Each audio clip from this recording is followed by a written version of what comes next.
Hello friends, welcome to Bhanu's அரசுவையாடசல்.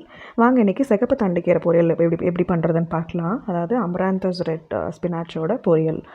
கீரையை நல்லா ஆஞ்சி வச்சு கழுவி நல்லா மண்ணெல்லாம் போனதுக்கப்புறம் நம்ம பொடியாக நறுக்கி வச்சுக்கலாம்.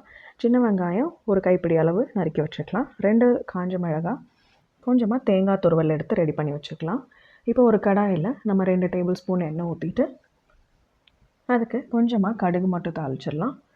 கடுகு தாளித்ததுக்கப்புறம் உளுந்து தாளிச்சிக்கலாம்.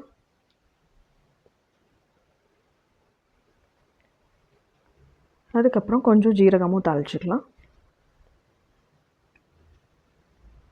இப்போ கடுகு உளுந்து சீரகம் நல்லா பொரிஞ்சு வந்ததும் நம்ம நறுக்கி வச்சுருக்கிற சின்ன வெங்காயத்தையும் காஞ்ச மிளகாவையும் போட்டு நல்லா வதக்கிக்கலாம்.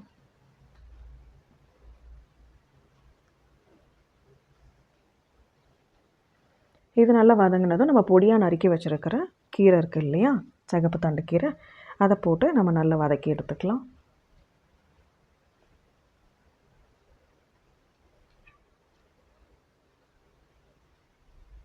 கீரைக்கு நம்ம முதல்லையே உப்பு போட்டுறக்கூடாது. அது வதங்க நம்மளுக்கு எந்த அளவுக்கு சுருண்டு வருதோ அந்த அளவுக்கு மட்டும் உப்பு போட்டால் சரியாக இருக்கும். இப்போது இந்த தண்டுக்கீரை வேகிறதுக்கு லைட்டாக நான் தண்ணி தெளிச்சுக்கிட்டேன். இப்போ இந்த அளவுக்கு அவ்வளோ கீரை நம்ம வதங்கினதுக்கப்புறம் நமக்கு இந்த அளவுக்கு தான் சுருண்டு வந்திருக்கு.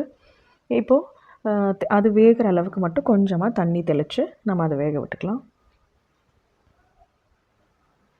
இது நல்லா வதங்கி வந்ததும் நல்லா வெந்து வந்ததும் நான் எடுத்து நசுக்கி பார்த்திங்கன்னா உங்களுக்கு வெந்துருச்சான்றது தெரியும். இப்போது இறக்க போகிற ஸ்டேஜில் நம்ம கொஞ்சமாக அந்த கீரைக்கு தேவையான உப்பு மட்டும் போட்டு நல்லா கலந்து விட்டுக்கலாம்.